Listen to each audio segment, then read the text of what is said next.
Muy buenas tardes y bienvenidos a El Mundo Ahora de France 24. Yo soy Elena Lozano y todo lo que verá a continuación es noticia. Iniciamos. Al menos 6 asesores iraníes murieron en el ataque perpetrado por Estados Unidos y Arabia Saudita contra territorio iraquí.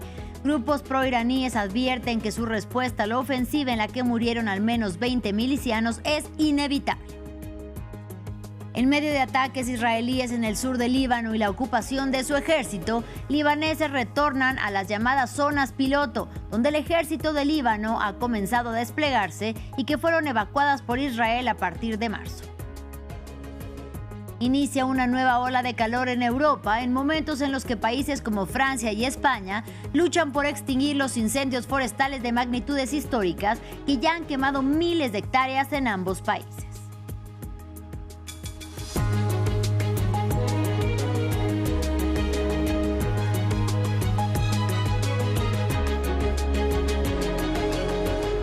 Iniciamos en Medio Oriente. Al menos 6 asesores iraníes murieron en el ataque perpetrado por Estados Unidos y Arabia Saudita contra territorio iraquí.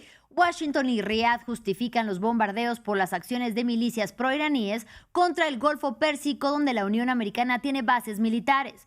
Por su parte, dichos grupos advierten de inevitable su respuesta a la ofensiva en la que murieron al menos 20 milicianos. Ampliamos a continuación. Una guerra que gana terreno en la región y que implica ahora directamente a Arabia Saudita, que hasta hace poco había decidido mantenerse al margen. Este martes, Washington y Riad atacaron conjuntamente al territorio iraquí, alcanzando posiciones de las fuerzas de movilización popular.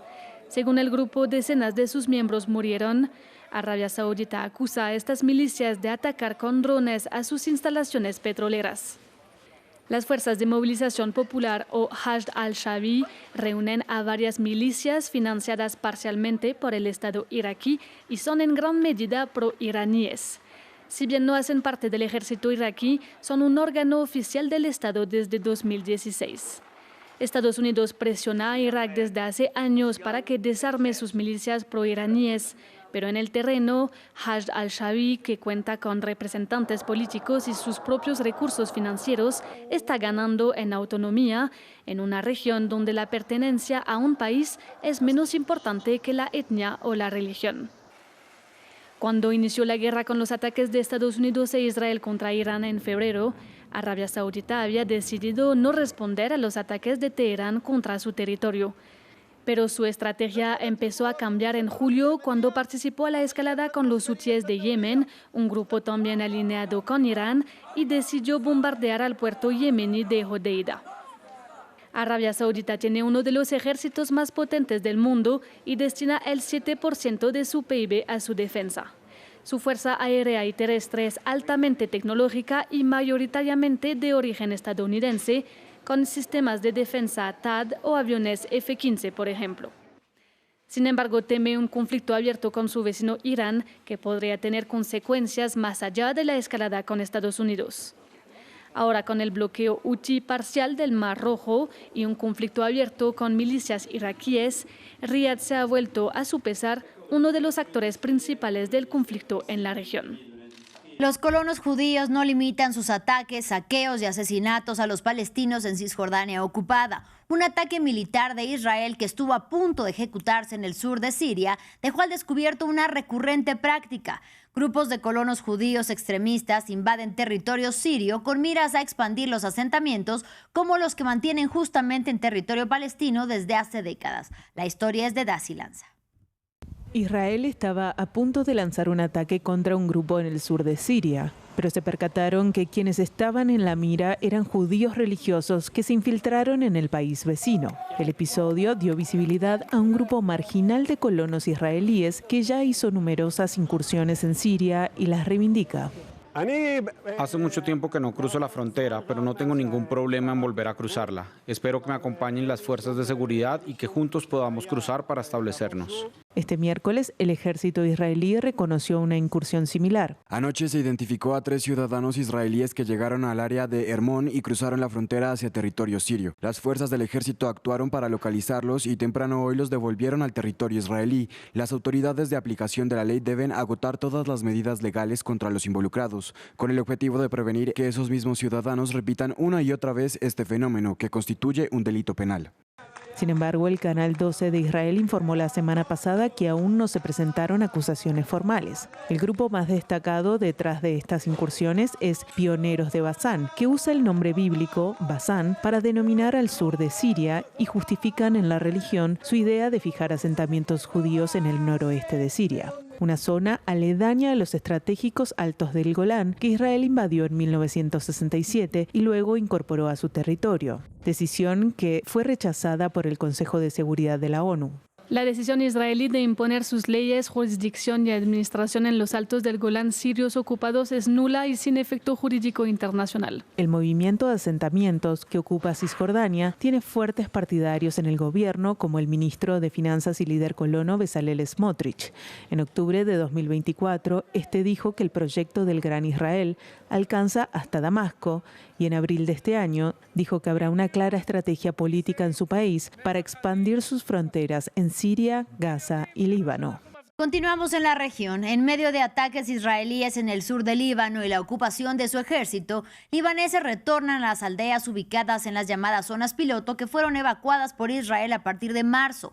Ahí el ejército del Líbano ha comenzado a desplegarse y esto como parte de un acuerdo entre Tel Aviv y Beirut que fue logrado con la mediación de Washington. El pacto incluye, por ejemplo, que Israel se retire definitivamente a condición del desarme del grupo chiita Hezbollah. Ampliamos en el siguiente informe. Las excavadoras del ejército libanés despejan las calles de la aldea Sautar al-Garbilla para el regreso de los residentes. Faki es una de las integrantes de las 15 familias que pudieron volver a sus hogares. Esperó este momento durante meses, aunque el lugar resulte irreconocible. Aquí nacimos y crecimos. Nuestro hogar es nuestro pequeño país y Sautar es nuestra patria. Estamos muy felices. El regreso supone la primera prueba del acuerdo alcanzado entre Israel y Líbano el 28 de junio.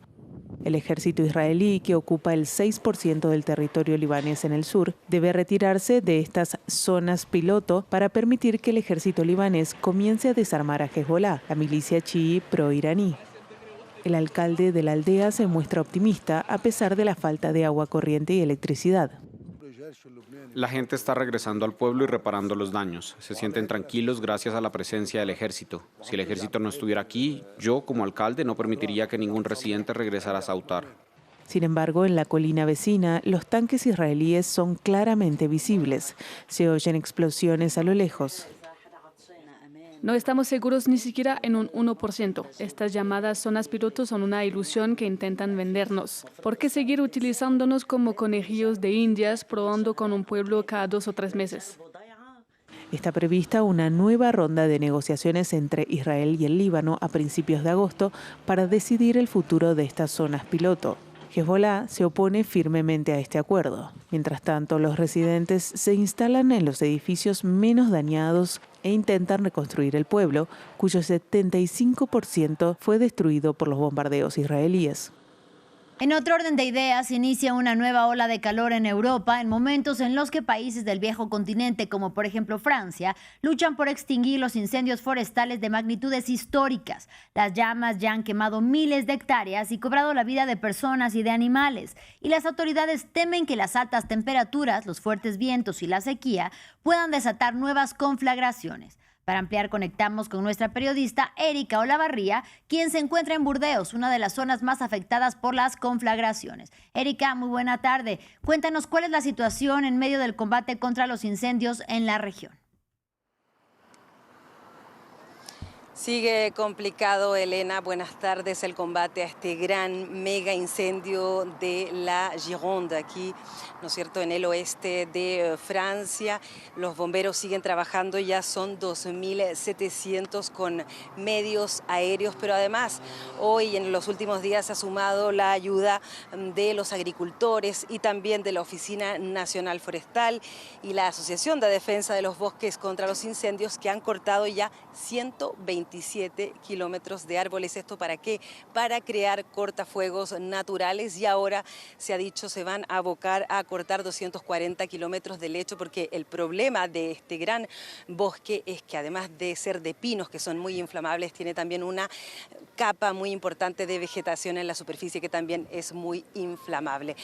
Los bomberos están luchando también contra los rebrotes. Ayer hablábamos de 14, recordemos, pues hoy ha habido muchos en vista de la ola de calor. Como tú decías, se han concentrado sobre todo en 3 sectores al oeste de Burdeos, donde yo me encuentro, pero al este del Cap Ferret o de la costa, del litoral. ¿Por qué? Porque allí las temperaturas están siendo muy altas, más altas incluso que en el litoral, y la culpa es también a estos vientos secos que son imprevisibles, que se mueven primero de oeste a este, luego de este a oeste, moviendo también con ello el humo y generando rebrotes que son complicados para los bomberos, que están también ahí contando con la ayuda de particulares para apagarlos, pero es una tarea muy difícil. La única buena noticia, entre comillas, es que la superficie que está ardiendo es todavía la misma, esas 42.000 hectáreas.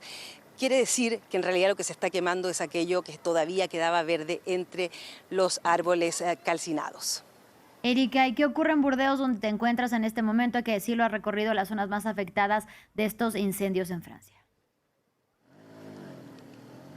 Bueno, en Burdeos hace mucho calor, Elena, más todavía que allí donde yo me encontraba hace 2 horas a la orilla del Atlántico. Pues aquí ya hemos llegado a los 40 grados y una nube marrón, podemos decirlo, no es gris, está cubriendo la ciudad. Es impactante realmente. La gente trata de mantenerse positiva, pero se siente preocupada. Nos decía una señora que venía de las afueras de Burdeos, que ya se daba cuenta de que había humo y fuego de distintas partes y que no sabe o no tiene certeza de cuál va a ser la situación aquí en la capital regional. Otra gente trata más bien de ser optimista, dice que bueno, que al menos ellos se han salvado de los fuegos, que no han perdido nada, y piensan que han tenido más suerte que las personas que están damnificadas. Recordemos que muchas de esas personas siguen también albergadas aquí en Burdeos. Lo que hemos visto también es muchas personas con mascarillas, porque se sabe que un incendio forestal es incluso más tóxico que el incendio, por ejemplo, de una ciudad. Lo han dicho las mismas autoridades, que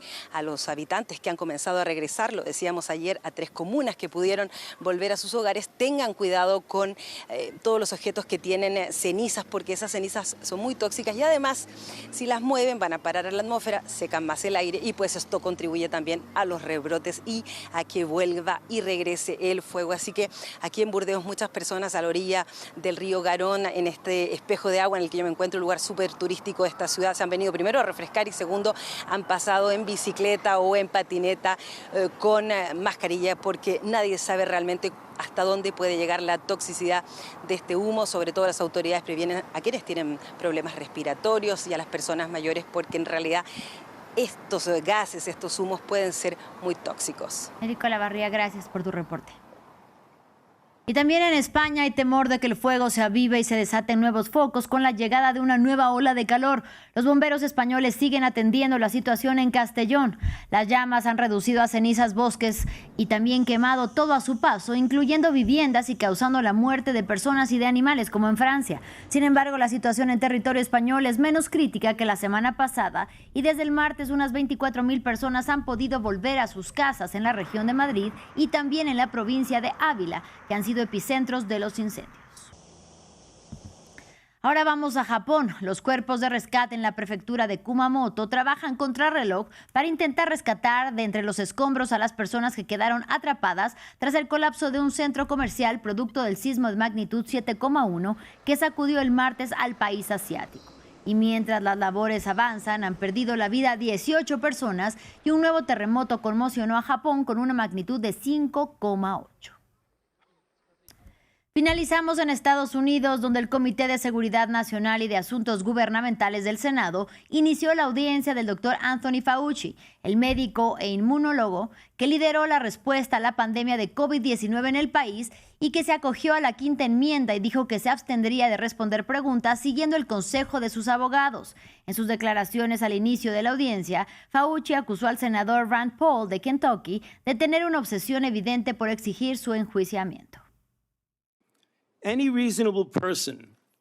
Cualquier persona razonable que haya seguido su desquiciada obsesión conmigo llegaría fácilmente a la misma conclusión.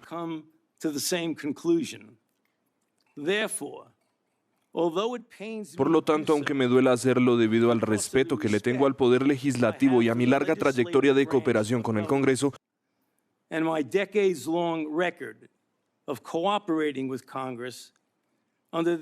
siguiendo el consejo de mis abogados, me acogeré a mi derecho, amparado por la quinta enmienda de la Constitución, a no responder a sus preguntas. Gracias. Así llegamos al final de este espacio informativo. Gracias por su compañía y hasta la próxima.